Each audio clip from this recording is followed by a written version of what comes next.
Bom dia a todos. Vamos então dar início a mais uma conversa sobre as profissões no desporto, o que o futuro nos reserva. E hoje temos como convidado o professor Carlos Neto, que é neste momento decano da FMH, é professor catedrático, deve jubilar-se este ano e conhece como poucos a história da Faculdade de Nutricidade Humana. Mas além de ser professor universitário, nunca largou o trabalho com as crianças, que tem tido na Cooperativa de Ensino A Torre desde 1972, e apesar de ser um jovem, alguns dos seus primeiros alunos já têm hoje netos que também são seus alunos. Na verdade, o professor dispensa apresentações e o seu entusiasmo tem marcado várias gerações. É sem dúvida a principal referência em Portugal quando falamos da criança e do direito da criança ao brincar, e é uma presença constante nos meios de comunicação social. Tem um grande peso na opinião pública. Neste momento tem também muitos filhos e netos científicos espalhados por todo o país, e a família de desenvolvimento motor da criança, onde também me incluo, tem a difícil missão de tentar continuar a sua luta com a mesma energia e paixão. E não é de toda uma tarefa fácil, o que vale é que somos muitos e temos grandes exemplos. Apesar desta vida agitada, continua a ser uma criança, tem um entusiasmo próprio das crianças, acho que já não sobe às árvores, mas pelo menos ainda brinca às lutas, porque isso eu tenho presenciado.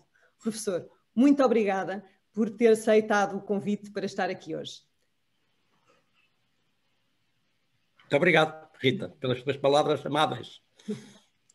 Professor, agradeço também a presença e a disponibilidade do professor em estar aqui nesta conversa connosco. O professor Carlos Neto foi também meu professor no segundo ano da faculdade, acabou por ser meu colega também, portanto é para mim um grande entusiasmo estar aqui consigo e principalmente porque é uma pessoa que acaba por atravessar várias gerações dentro da Faculdade de Nutricidade Humana, aliás, anteriores à formação da própria Faculdade de Nutricidade Humana, e foi uma pessoa que não só assistiu, como foi ativa, foi uma pessoa que incentivou, que participou naquilo que foi uma divergência do profissional de Educação Física à abrangência que hoje em dia nós conseguimos, enquanto oferta, ter na Faculdade de Nutricidade Humana. Quer dizer, de uma realidade que nasce do professor de Educação Física, atualmente temos pessoas, individualidades colocadas a trabalhar em empresas no âmbito da ergonomia, outros na área da gestão, outros a trabalhar com patologias no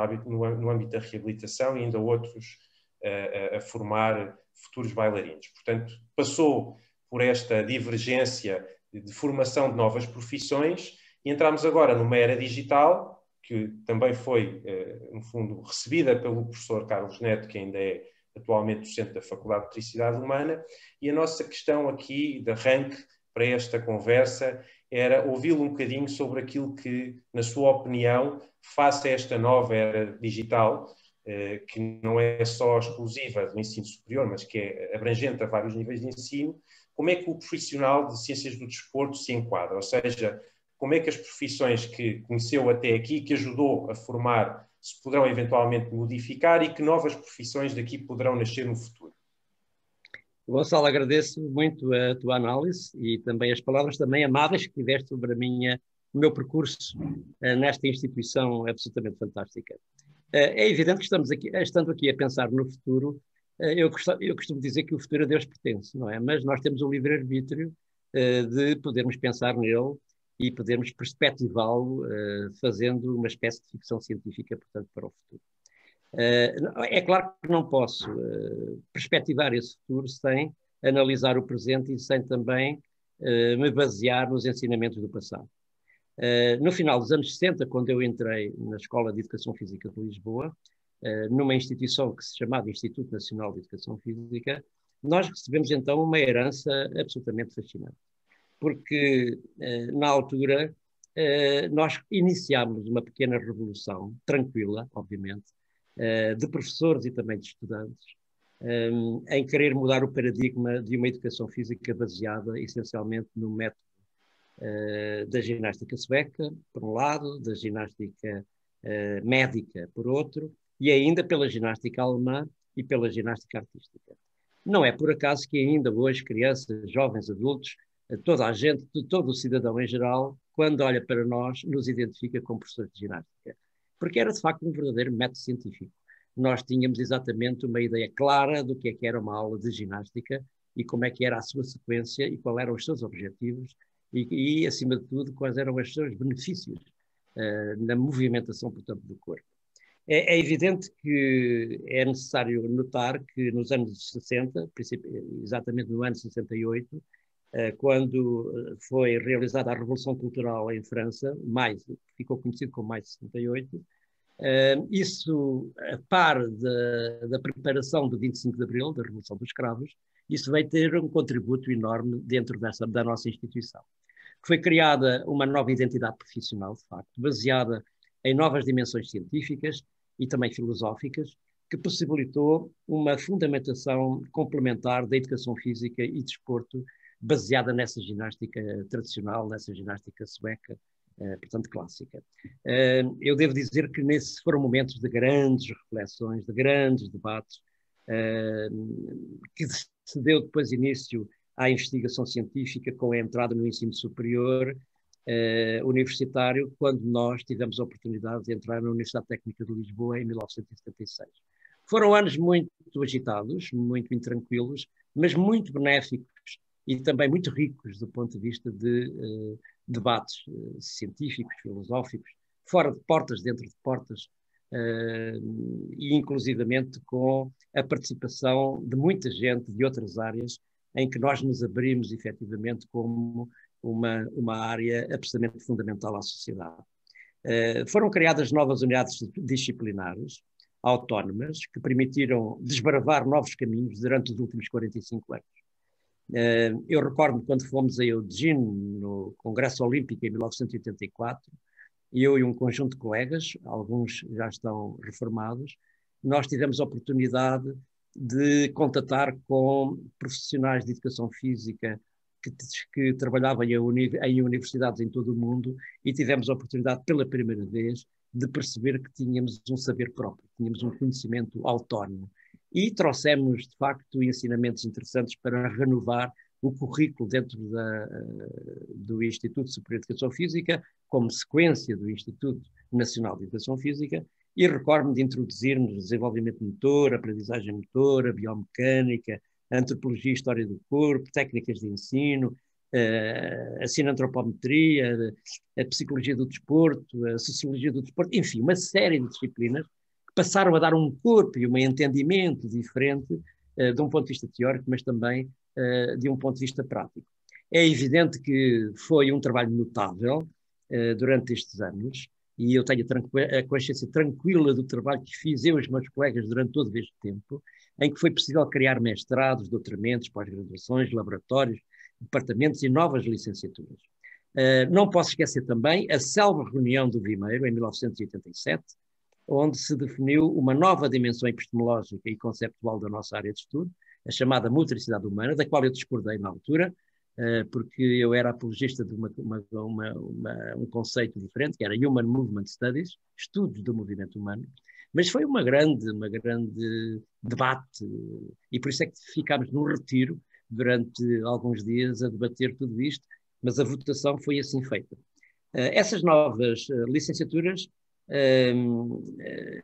geraram novas áreas profissionais que hoje se encontram mais ou menos consistentes de acordo com as necessidades sociais e que tu muito bem identificaste.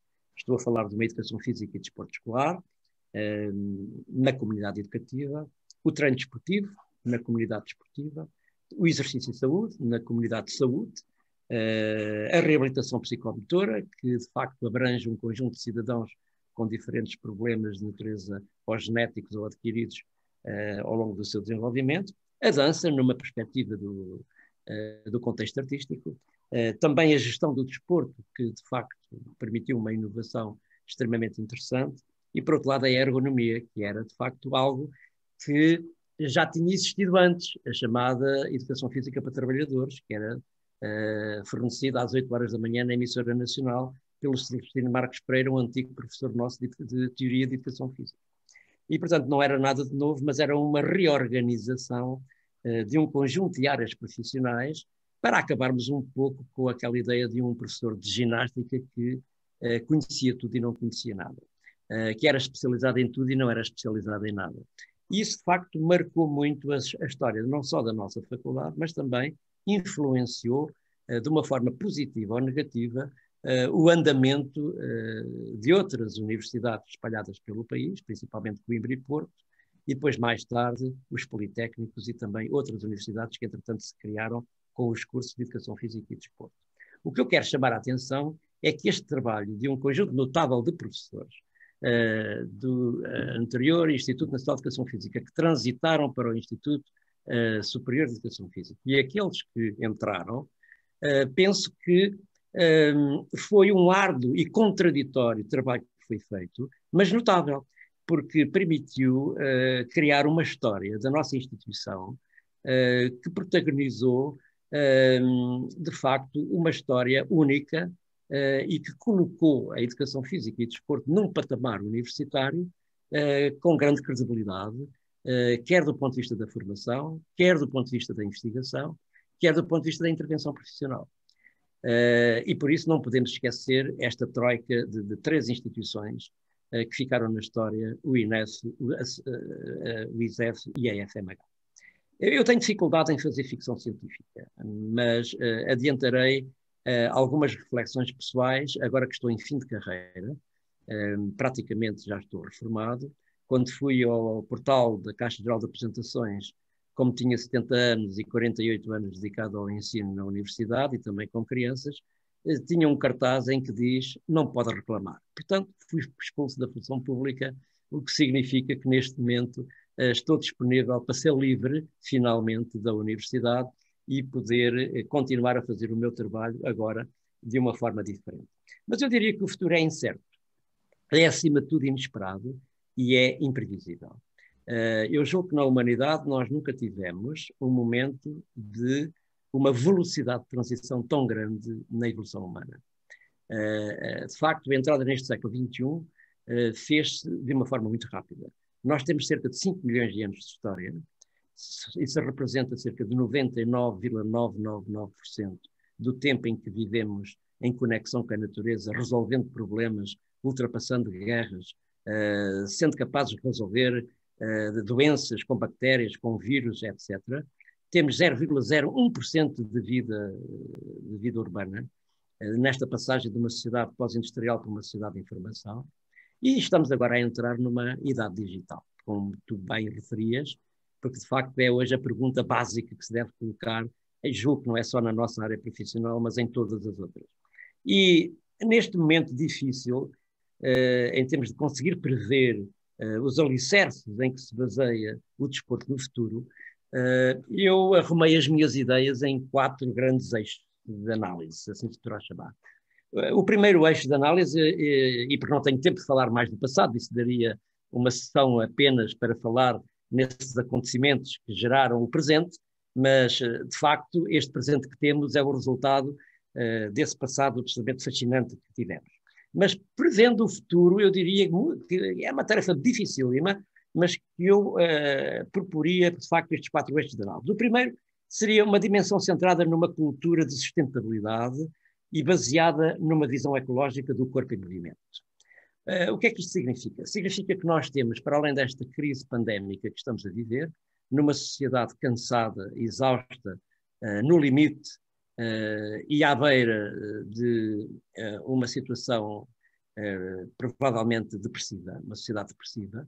Nós vivemos depressa demais, nós vivemos em democracia, mas criamos uma espécie de escravização corporal nas nossas vidas pessoais, no nosso dia-a-dia, devido, de facto, a esta sociedade de consumo, esta sociedade competitiva, esta sociedade liberal, mas ao mesmo tempo que provoca uma certa castração da expressividade deste nosso corpo nas relações com os outros e também na forma como nós somos capazes de sobreviver connosco próprios. Mas diria que estamos à beira de uma crise global muito grave, que tem a ver com uma crise climática. Nós temos que pensar rapidamente em ir encontrar argumentos para preservar a natureza. Nós abusamos dessa natureza e por isso temos que fazer aqui uma nova reconversão das conexões entre espaços verdes, entre espaços naturais. Isto leva-nos a considerar que nós necessitamos com muita urgência de uma biosfera próspera, de pessoas prósperas e economias prósperas. É uma trilogia absolutamente fundamental. Nós necessitamos de ar puro, necessitamos de água de qualidade, alimentos saudáveis, casas confortáveis, comunidades verdes e também ativas, necessitamos de segurança e ao mesmo tempo de confronto com o risco, necessitamos também de autorrealização. Eu diria que a natureza é o melhor modelo de sustentabilidade e resiliência, não é? E, portanto, as profissões do desporto têm que rapidamente fazer uma reflexão profunda de reorientarem as suas práticas profissionais no sentido de darem resposta a esta necessidade não só de confronto, mas também de conformidade entre a vida deste corpo em evolução, mas ao mesmo tempo também com a natureza que o rodeia, isto é, do ambiente que o rodeia.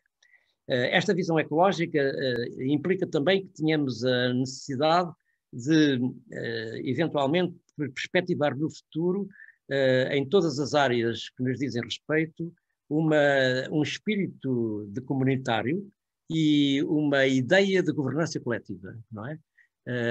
Nós estamos sempre debaixo de um grande tapete que tem duas palavras-chave, uma que é cooperação e outra que é competição, não é? Essa visão agonista existe sempre, as crianças fazem, os adultos fazem, o ser humano de facto tem essa dimensão de facto ancestral de uma necessidade de superiorização de si próprio, mas também de superiorização dos outros. Nós gostamos muito de perseguir e agarrar os outros.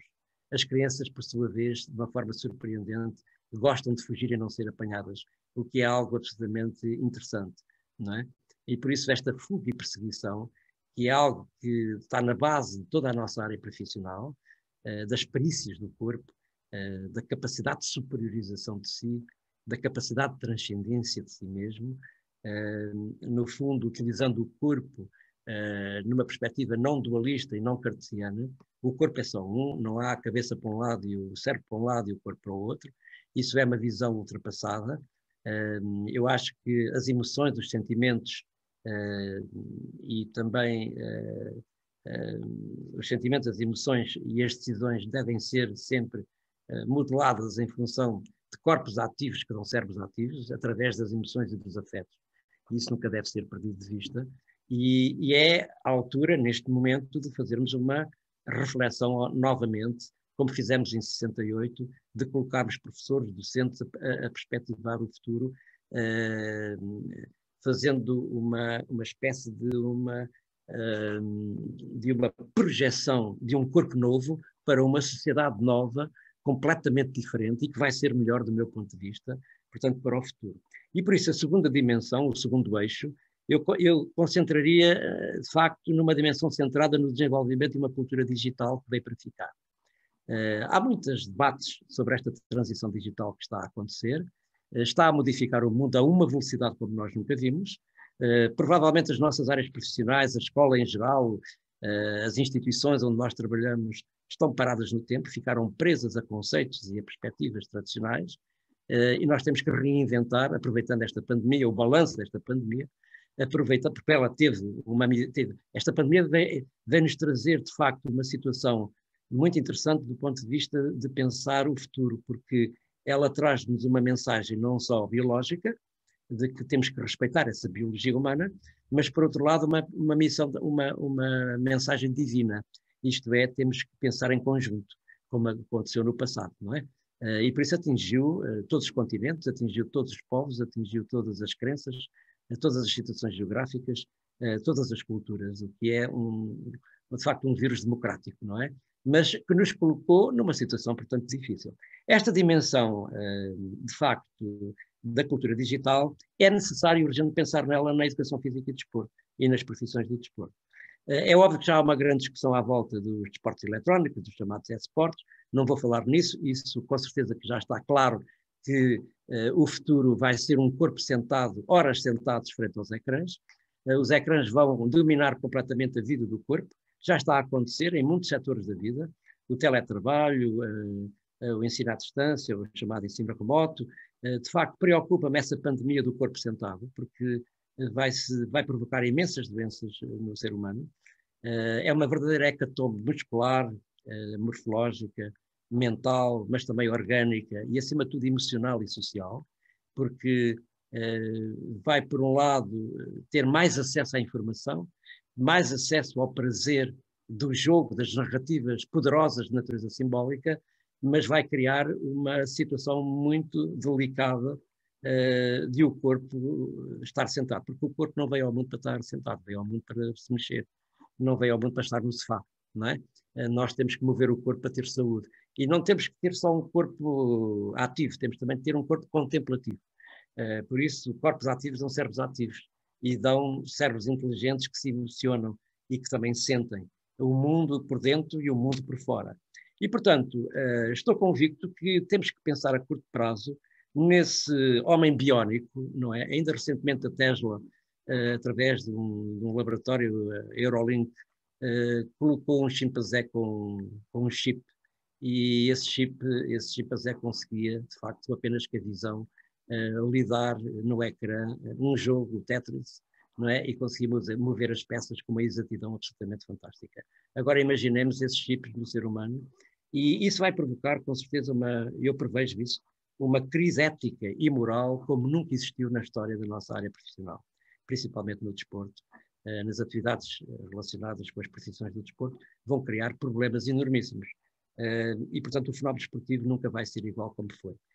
Estou convencido que temos que fazer uma reflexão urgente sobre as modificações, as alterações que vão acontecer, de facto, no contexto desportivo, quer de alta competição, quer de formação, porque, de facto, esta influência desta cultura digital provocada pela inteligência artificial, por outro lado pela robótica, e também acumuladamente com a influência das neurociências e da genética, vão modificar completamente o cenário futuro.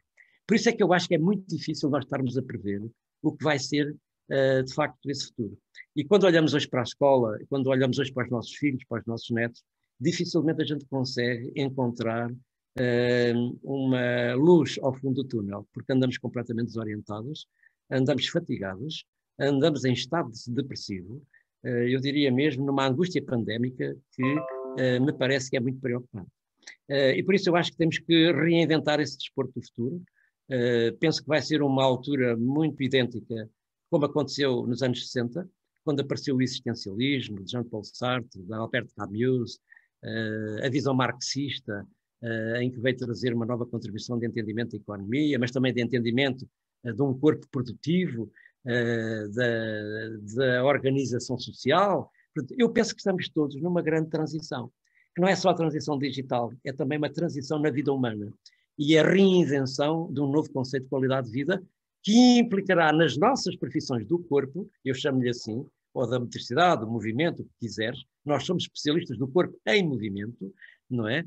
E por isso vai ter que fazer-se uma grande reflexão. E cada um, na sua área de especialidade, vai ter que se sentar e ter a humildade suficiente de poder contribuir para o conjunto, no sentido de fazer uma reflexão séria em relação a isso. O terceiro eixo é uma dimensão centrada no desenvolvimento de uma cultura simbólica do corpo. E porquê é que eu falo de uma cultura simbólica do corpo? Porque é invariante perdida na nossa área profissional, ou nas nossas áreas profissionais. Nós pensamos num corpo que se expressa por energia física, nós falamos de um corpo que se mexe e que exige que, de um ponto de vista biomecânico, o corpo possa se articular para ter movimento. Nós falamos numa dinâmica fisiológica, orgânica, em que ela tem necessidade de existir para que essa dispêndio de energia possa acontecer.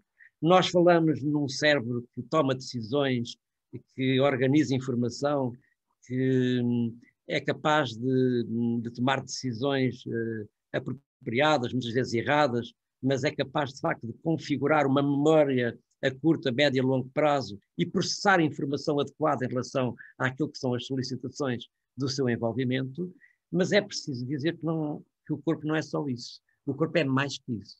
O corpo tem símbolos, pensa por símbolos. E, neste sentido, é necessário retomar novamente uma invariante perdida que nós deixámos lá atrás, quando analisamos as culturas do corpo, e que tem a ver com a forma como nós nos identificamos, acima de tudo pela linguagem, mas também por uma capacidade de produção de símbolos. E, de facto, as paixões do corpo, as paixões do risco, os significados e as representações do corpo são diversos. Muitas crianças às vezes estão a brincar e nós não sabemos interpretar as narrativas simbólicas que elas estão a viver.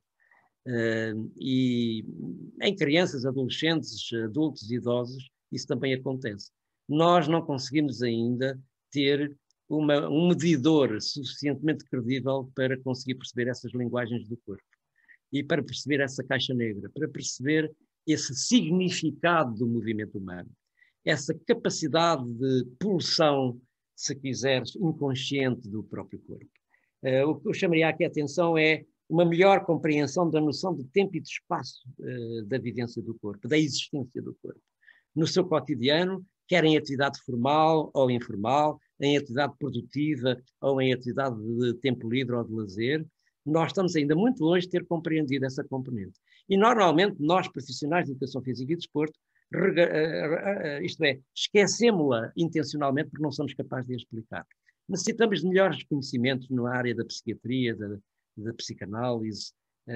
Necessitamos provavelmente de estudar as dinâmicas do inconsciente do Jung para compreender esse inconsciente coletivo e individual, essa relação entre o princípio do prazer e o princípio da realidade, perceber esse primeiro cérebro que aqui temos, que tem de facto acumulado milhões de anos de história, para percebermos fenómenos como a agressão, como a competição, etc., e que muitas vezes nos escapa completamente. Andamos muitas vezes com explicações ao lado e não acertamos na mousse como deveria ser para interpretarmos o comportamento humano. E por isso é que eu considero que esta questão das técnicas de observação do comportamento motor, técnicas de observação da linguagem do corpo, é absolutamente essencial.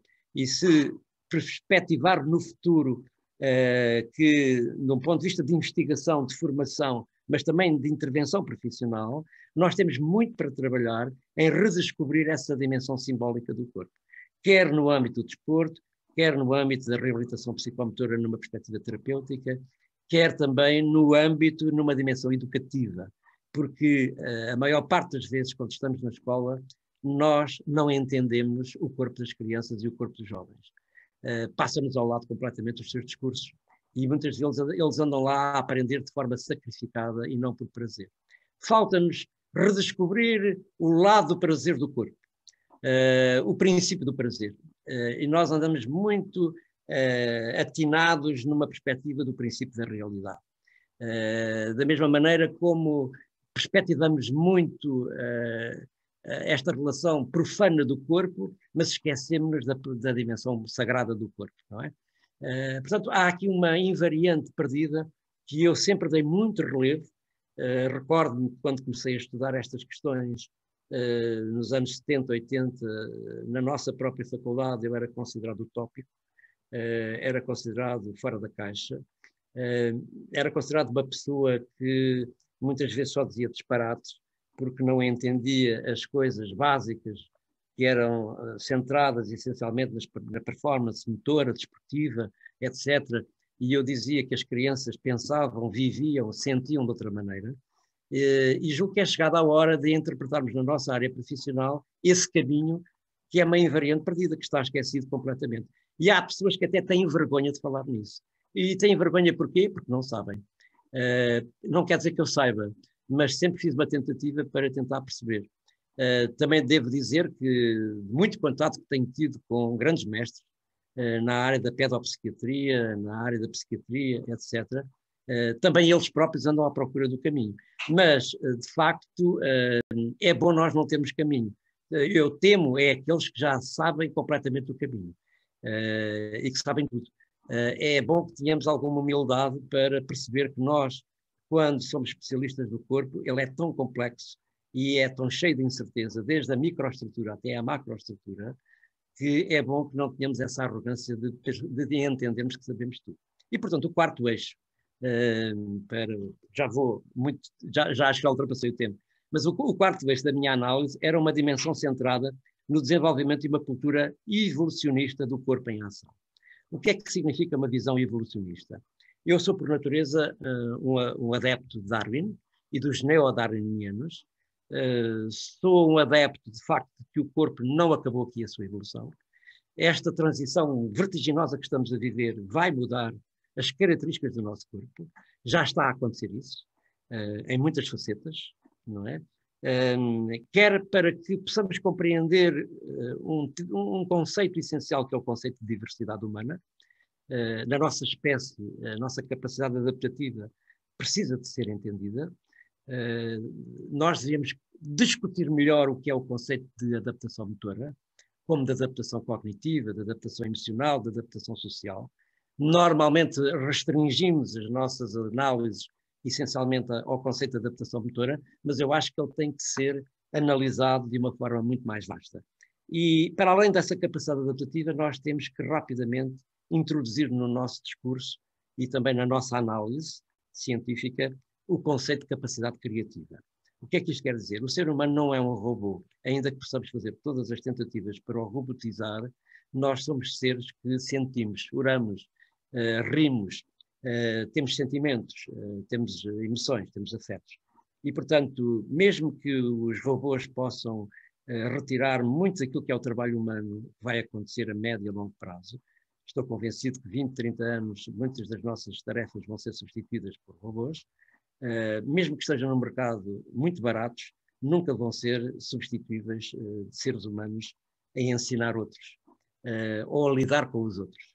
E por isso entendo que é também tempo de não termos medo de adotarmos esta palavra capacidade criativa para, em vez de termos alunos, atletas, pacientes, seja qual for o ator, descaracterizarmos esta palavra fundamental, que é desenvolver o seu potencial adaptativo e o seu potencial criativo.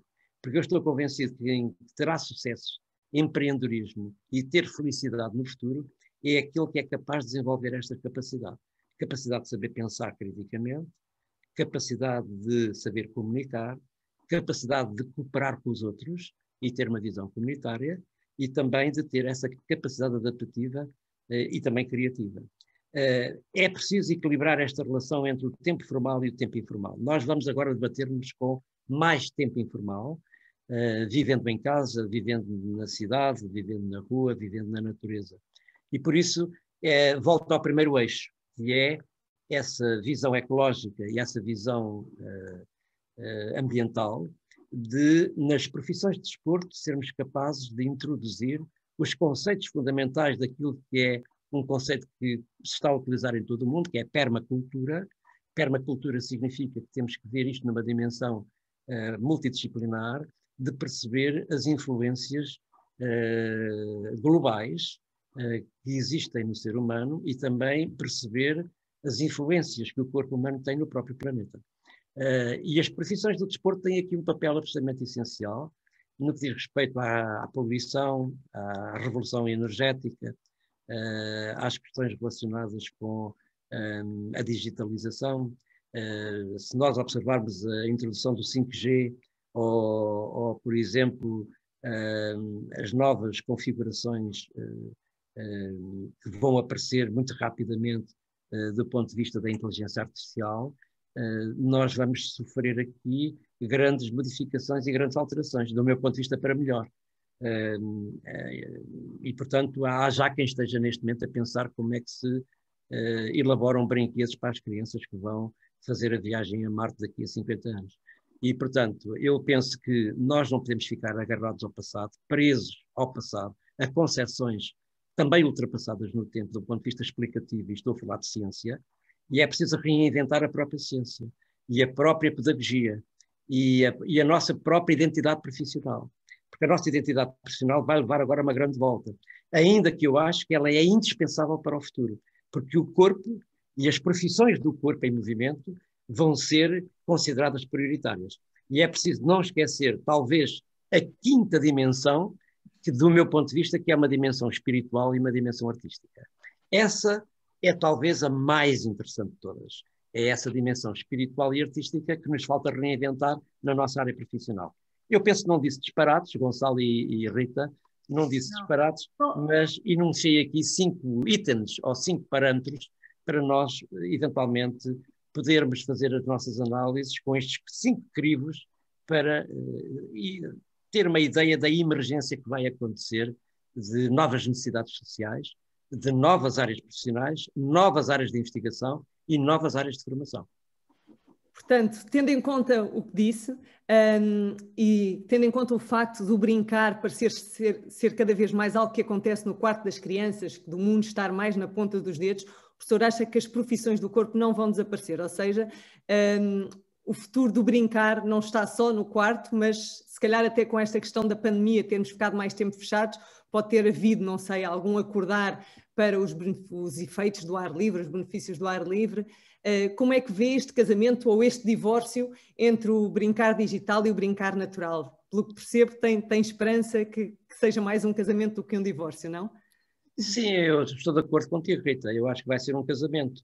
Agora, a tua pergunta leva-me também aqui a colocar uma mensagem que é absolutamente essencial. Eu acho que nós, profissionais de educação física e desporto, esquecemos a nossa essência. E a nossa essência vem do brincar e do jogo, não é? Porque brincar é vincular. Brincar é de facto estar perto dos deuses, não é? Brincar é superar-se, brincar é suspender-se. Nós somos uma espécie de artistas de circo, não é? Da Idade Média. Somos uma espécie de saltibancos que andámos com a tralha às costas durante anos, desde o circo romano, não é? E que agora vivemos no ciclo moderno. E vamos agora para o outro circo, que é um circo que agora vai ser digital, não é?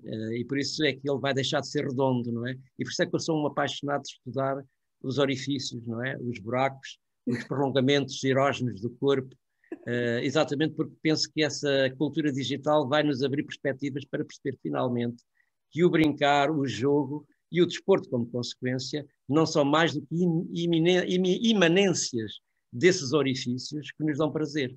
Nós somos profissionais do prazer, não é?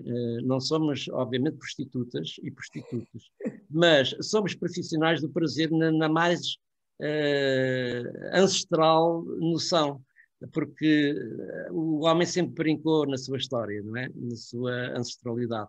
E o brincar é, de facto, uma ferramenta poderosa, uma ferramenta essencial nas primeiras idades e em toda a idade. O brincar é uma atitude mental. Se nós se não tivermos esta atitude mental, de facto a nossa vida torna-se um inferno. A nossa existência existe por algum motivo. Nós viemos a este mundo por alguma razão. E provavelmente é para nos descobrirmos e para nos aperfeiçoarmos. Viemos de um orifício e penso eu, pelas algumas indicações que temos, que vamos para outro orifício.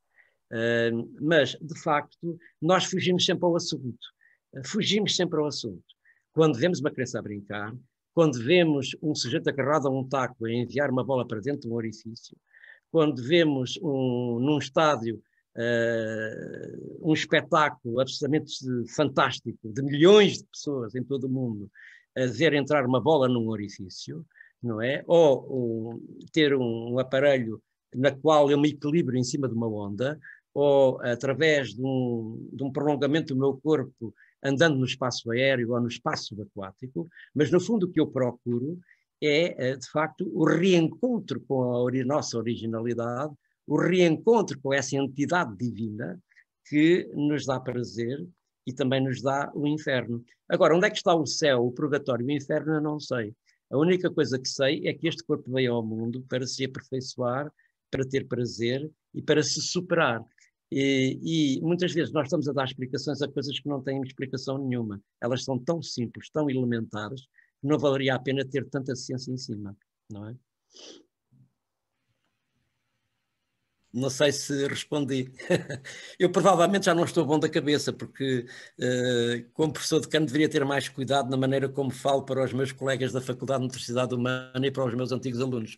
Mas devo confessar que agora que me encontro mais próximo da morte, tentarei aperfeiçoar essa minha vertente mais espiritual e essa justificação da nossa origem como profissão, e de facto encontro-a nos antepassados, quando sobreviviam, numa fase intermédia naqueles que lutavam até à morte para terem a glória, e atualmente para um futuro que vai com certeza casar com uma dimensão completamente nova, que é essa, que é digital, não é?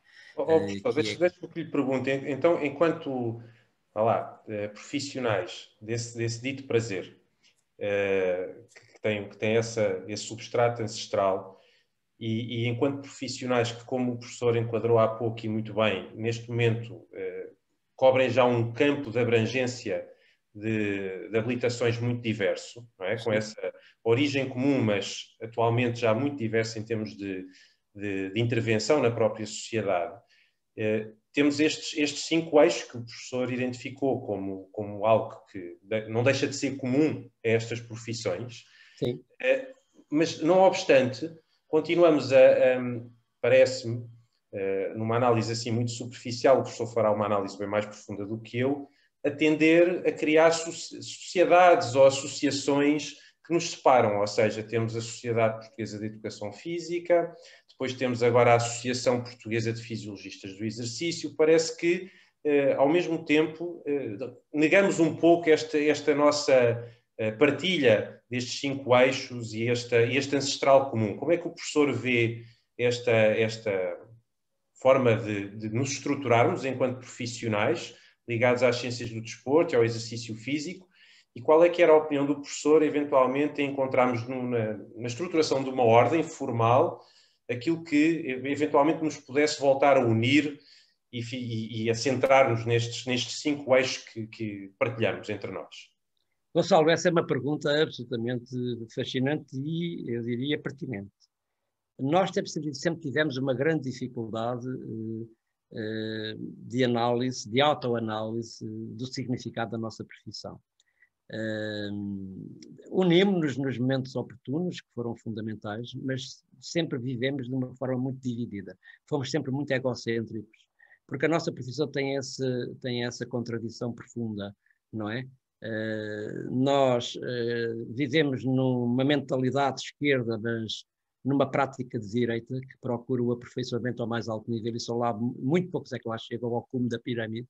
Muito poucos podem ser campeões, muito poucos conseguem atingir o mais alto nível de performance, seja artística, seja desportiva, seja escolar, seja o que for. Vivemos sempre nesse drama, não é? Temos um espírito profundamente democrático, com uma capacidade de confiança nos outros, etc., mas nunca conseguimos, de facto, ligar-nos. Andámos sempre muito separados. Contrariamente ao que aconteceu, por exemplo, no Brasil, onde conseguiram fazer o CONFEF, uma confederação de educação física e desporto, em que reuniram todas as profissões relacionadas com estas nossas áreas, não é?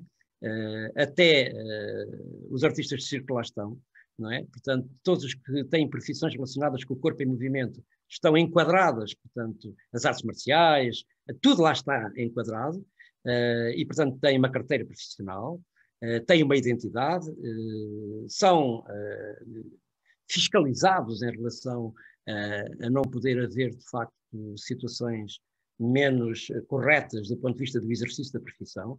E essa fiscalização eu consideraria muito importante, porque na nossa área profissional existem oportunidades de haver muita corrupção e de haver também muito desengano. Há muita gente que anda na nossa área profissional que não sabe nada disto, que não tem a mínima perfil nem pessoal, nem cultural, nem científico para estar nela, mas está porque é permitido, porque é possível, não é? Porque nós nunca tivemos, como os médicos, como os enfermeiros, como os engenheiros, como todas as áreas fizeram as suas ordens e as suas organizações, nós nunca fomos capazes de o fazer. E exatamente por isso, porque vivemos nesta contradição profunda. Eu quero tudo bem para o outro, mas depois fujo dele a 7 pés. O que quer dizer que há aqui uma contradição que nos acompanha há muitos anos e que em Portugal nós, depois do 25 de Abril e quando criámos o Instituto Nacional Superior de Educação Física, o ISEF, um conjunto de 12 professores, criou a Sociedade Portuguesa de Educação Física, um pouco para afastar os seus filhos da mãe. A mãe não podia ser sempre a cruz quebrada, e para resolverem os seus problemas tinham a Sociedade Portuguesa de Educação Física, mas que era uma sociedade científica pelos seus estatutos, não é? Pelos seus estatutos é uma sociedade científica. E então criaram-se as CNAPEFs, não é? Essas CNAPEFs aí existem associadas à CPEF e essas sim representam os profissionais de educação física. E eu penso, fez várias tentativas, mas nunca se conseguiu, por divergências que sempre existiram destas cabeças pensantes que existem na nossa área, de colegas que eu muito prezo, todos eles, porque é bom a divergência, é bom que haja posições diferenciadas, é bom que haja mesmo oposições de pontos de vista, mas haveria, de facto, uma questão que essa era indiscutível, que era a capacidade de nos reunirmos para termos alguém que nos representasse, uma instituição que nos representasse os nossos interesses, quer profissionais, quer científicos, quer também formativos, etc. E eu ainda tenho confiança de não me ir embora e de ver a possibilidade de se pôr de pé uma instituição dessa natureza. Mas, obviamente, que isso implicará que não sejamos nós, professores universitários, que não sejamos nós quem faz a formação científica, mas sim aqueles que estão na profissão. Eu acho que isso deve partir daqueles que estão na profissão, em termos de serem capazes de se reorganizar, com autonomia, com independência, com inteligência e, acima de tudo, com uma capacidade de perspectivar o futuro, no sentido de dar forma, de dar corpo. Eu até utilizaria esta expressão. É urgente dar corpo ao corpo. Isto é, dar corpo a um corpo, no sentido de se formar uma entidade que todos reconhecem, desde a classe política até todas as outras áreas profissionais. Eu agora que tenho mais visibilidade social, tenho encontrado pessoas de todas as áreas profissionais e todos têm uma apreciação extraordinariamente positiva de nós, das nossas áreas profissionais. Todos nos adoram, todos gostam de nós, todos consideram que as nossas áreas profissionais são absolutamente fundamentais à sociedade, seja na escola, seja nos clubes desportivos, seja também nas academias, seja nas instituições de educação especial, sejam os gestores do desporto, sejam as pessoas do direito do desporto, sejam as pessoas relacionadas com as áreas artísticas, como a dança, etc. Nós temos uma apreciação global da sociedade que eu diria, se fôssemos avaliados, nós teríamos 20. O problema é que nós, a nós próprios, damos 10, ou até menos de 10. Isso é que é trágico. E é preciso perceber porque é que essa contradição existe dentro dos próprios profissionais. É porque eles vivem com essa contradição profunda, não é? São homens de esquerda, mas têm uma prática direita. E isso é uma contradição que é impagável, não é? É impagável. Não é? E poderíamos continuar a conversa por muito mais tempo, mas já ultrapassámos largamente o tempo previsto. Gonçalo, tens mais alguma pergunta? Não, eu acho que foi bastante esclarecedor, professor. Agradeço-lhe imenso o tempo que despendeu connosco. Ficámos muito mais cultos com estes 35, 40 minutos de informação e eu, principalmente, fico aqui muito agradecido por esta última explicação, porque isto é uma dúvida que eu próprio também tenho e que gosto de partilhar com os colegas, e é sempre bom ouvir pessoas mais experientes falar sobre esta evolução natural daquilo que é a nossa área profissional. Muito obrigado. Mas, Gonçalo e Rita, para terminar, eu gostava de dizer, eu peço desculpa de alguns conceitos que utilizei. Alguns colegas vão achar que eu já não estou bom, já preciso de alguma ajuda psiquiátrica, mas provavelmente vão considerar que eu disse muitos disparates. Mas eu estou perfeitamente convicto que aquilo que disse tem alguma razão de ser, e no futuro logo se verá. É isso mesmo. Muito obrigado, professor, foi um prazer. Muito obrigado. Até a próxima. Adeus. Obrigado. Obrigado.